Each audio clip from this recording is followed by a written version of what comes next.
बाबरी मस्जिद इन्हदाम की आज 26वीं बरसी है। आज ही के दिन कार सेवकों ने मस्जिद को मुनहदम किया था। बाबरी मस्जिद के बरसी के मौके पर अयोध्या को छावनी में तब्दील कर दिया गया। सिक्योरिटी की जिम्मेदारी मजिस्ट्रेट की कमान में है। आरएएफ और पीएसी जगह जगह तैनात कर दी गई है। जगह जगह चेक पॉइंट बनाए गए हैं। मुख्तलिफ रास्तों को तब्दील कर दिया गया है। अयोध्या में किसी भी तरह के समाजी और मिली प्रोग्राम पर पाबंदी है।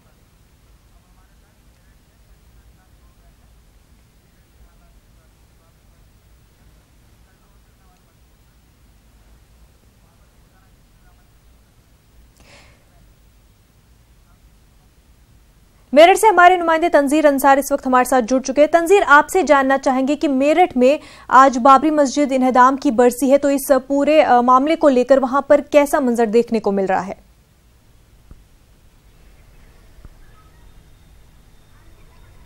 जी देखिए, सिक्योरिटी अलर्ट है, जोन में हाई अलर्ट किया गया है। इसी के साथ ही अगर हम शहर की बात करें, मेरठ शहर की, तो 5 जोन और 15 सेक्टरों में तकसीम किया गया है और 35 ऐसी पिकेट्स भी लगाई गई हैं, पुलिस पिकेट्स मुख्तलिफ शहर के मुख्तलिफ इलाकों में, जहां पर जिनको हसास जो इलाके हैं, तो सिक्योरिटी का इंतजाम पूरा है। क्योंकि अभी कुछ रोज पहले ही जिस तरह से यहाँ से 70 किलोमीटर के फासले पर बुलंदशहर का जो वाकया पेश आया, तो उसको पेश नजर रखते हुए और पहले से अलर्ट होते हुए पुलिस ने यहाँ पर भी जोन में, पूरे जोन में, मेरठ जोन जो है उसको हाई अलर्ट पे रखा है। पुलिस के इंतजाम किए गए हैं, जगह जगह पर सिक्योरिटी के इंतजाम है, पुलिस एहलकारों की तैनाती की गई है। पुराने जो शहर के पुराने इलाके हैं, वहां के जो हसास इलाके हैं, उनमें पुलिस जो है, पुलिस पिकेट तैनात की गई है।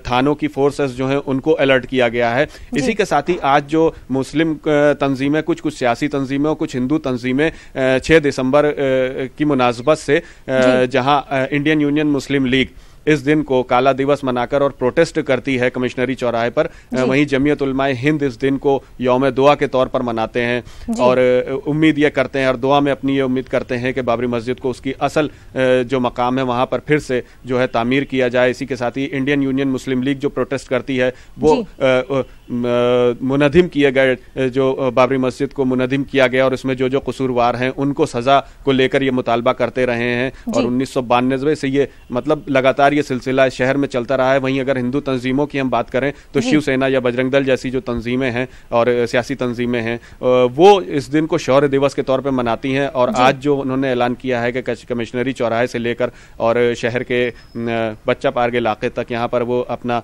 जुलूस भी निकालेंगे, लेकिन क्योंकि पुलिस सिक्योरिटी और अलर्ट की वजह से शायद जुलूस उस तरह से ना निकाला जा सके जिस तरह से अलर्ट यहाँ पर जो है पुलिस का किया गया है, हिफाजती इंतजाम को सख्त किया गया है। और किसी तरह की भी मजीद जानकारी पूछेंगे, लेकिन सबसे पहले हम खुर्रम शहजाद जो इस वक्त दिल्ली से हमारे साथ जुड़ चुके हैं। खुर्रम, आपसे जानना चाहेंगे कि बाबरी मस्जिद इन्हदाम की बरसी पर दिल्ली में किस तरह का माहौल देखने को मिल रहा है?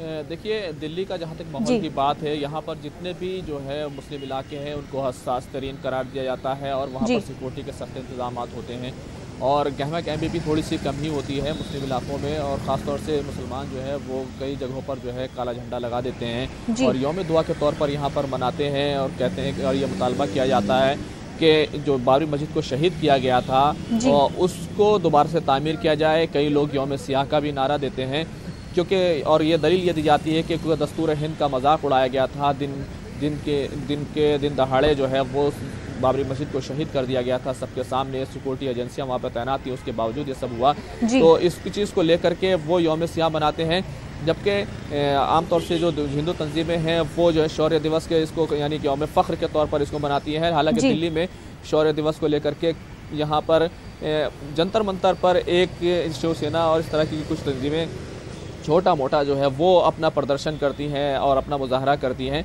लेकिन आमतौर से जो होता आया है दिल्ली के मंडी हाउस से लेकर जंतर मंतर तक एक बड़ी रैली निकाली जाती रही है। अभी रैली की शुरुआत नहीं हुई है, कुछ सिक्योरिटी के लोग यहाँ पर दिखाई दे रहे हैं, लेकिन हमने कल ही देखा, कल भी एहतजाज हुआ था जंतर मंतर पर इसी मामले को लेकर के। लेकिन इसी के साथ साथ एक बड़ा जो है प्रोग्राम हुआ रिबिल्ट ब्रोकन रिपब्लिक के नाम से, जिसमें जो है वो फिल्म अदाकार प्रकाश राज भी शरीक हुए।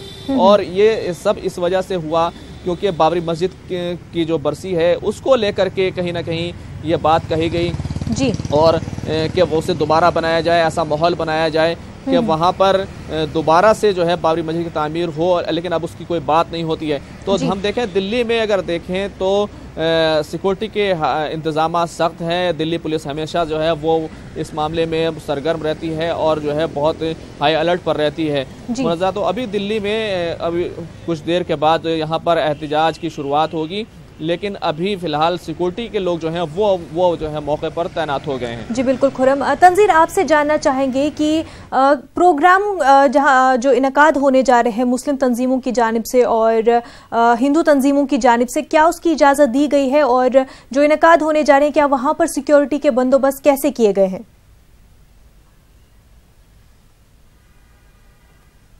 जी देखिए, जो भी इस तरह से, क्योंकि हर साल ये प्रोग्राम्स होते हैं और आज के दिन को देखते हुए जहां पर कुछ मुस्लिम तंजीमें जो हैं वो अपना प्रोटेस्ट करती हैं, वहीं हिंदू तंजीमें जो है इसे शौर्य दिवस के तौर पर मनाती हैं और वो अपने प्रोग्राम्स करते हैं।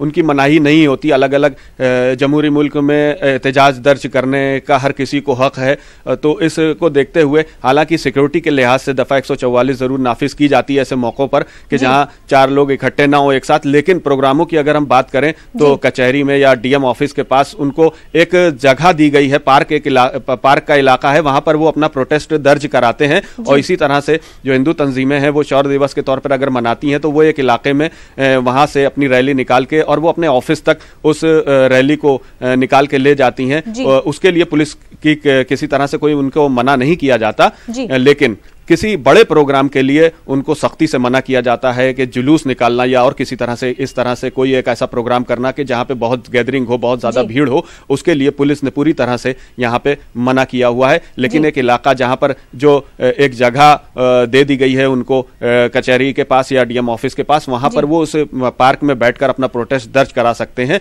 और ये पिछले सालों से, गुज़िश्ता सालों से सिलसिला लगातार इसी 6 दिसंबर की मुनासबत से बाबरी मस्जिद इंहदाम के जो बरसी होती है इस मौके पर ये प्रोग्राम्स जो हैं मुनाकिद किए जाते हैं और लगातार ये सिलसिला जारी है। जी बिल्कुल तंजीर, बहुत बहुत शुक्रिया आपका।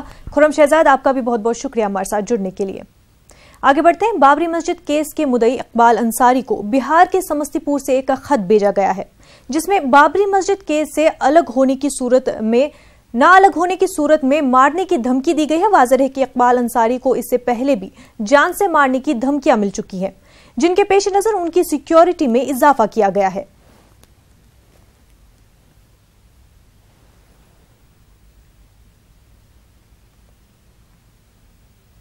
दिखाया और इस तरीके से पत्र लोग जो है देते रहते हैं, धमकियां देते रहते हैं, लेकिन हम इस धमकियों से डरते भी नहीं ना, क्योंकि जानते हैं माननीय योगी जी की सरकार है, गुंडा माफिया बहुत दूर चले गए हैं, लेकिन धमकी देने वाले कुछ शरारती ऐसे हैं जो अपना काम करते रहते हैं।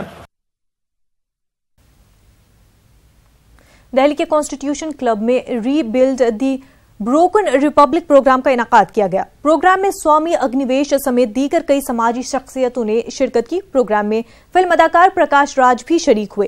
प्रकाश राज ने बुलंदशहर में हुए तशद्दुद को बजरंग दल की मंसूबाबंद साजिश करार दिया।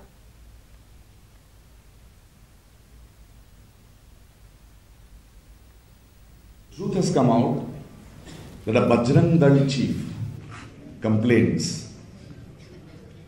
Investigative report says they don't know where the cow meat came from. And the cases, complaint filed against 6 people, out of them 2 were 11 and 12-year-old children. One has not visited that place for the last 10 years. And the 3, God knows where they are.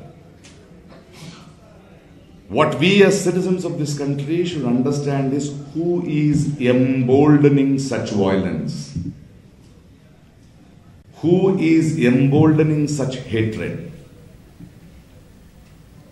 Who is emboldening people to instill fear in us? And it's our job, such meetings, such coming together, should tell them that more you try to stop voices, they will grow louder and louder and louder. CBI director Alok Verma की अर्जी पर आज भी supreme court में सुनवाई होगी। बताया जा रहा है कि सीबीसी आज अपना मौक़िफ़ सुप्रीम कोर्ट में रखेगी। गुज़िश्ता सुनवाई में अटॉर्नी जनरल के वेणुगोपाल ने कहा था कि सीबीआई के 2 बड़े अफसर, डायरेक्टर, स्पेशल डायरेक्टर आपस में लड़ रहे थे।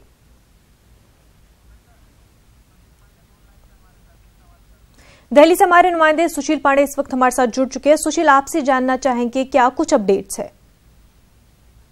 सुप्रीम कोर्ट में कल फिलहाल केंद्र सरकार की तरफ से जो अपना पक्ष अटॉर्नी जनरल रख रहे थे, उन्होंने अपनी बहस पूरी कर ली है। सीवीसी की तरफ से जो फिलहाल एएसजी हैं तुषार मेहता, वो अपना पक्ष रख रहे हैं।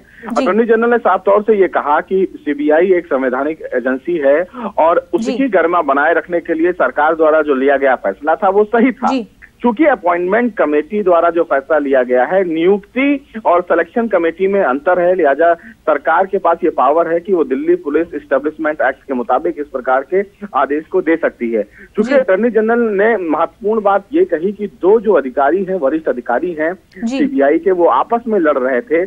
क्योंकि उनकी लड़ाई पे अगर विराम नहीं लगाया जाता तो ये लड़ाई कहां तक जाती, ये वो भी नहीं बता सकते और शायद भगवान को भी नहीं पता था। ये अटॉर्नी जनरल ने मुख्य न्यायाधीश के सामने कल कहा।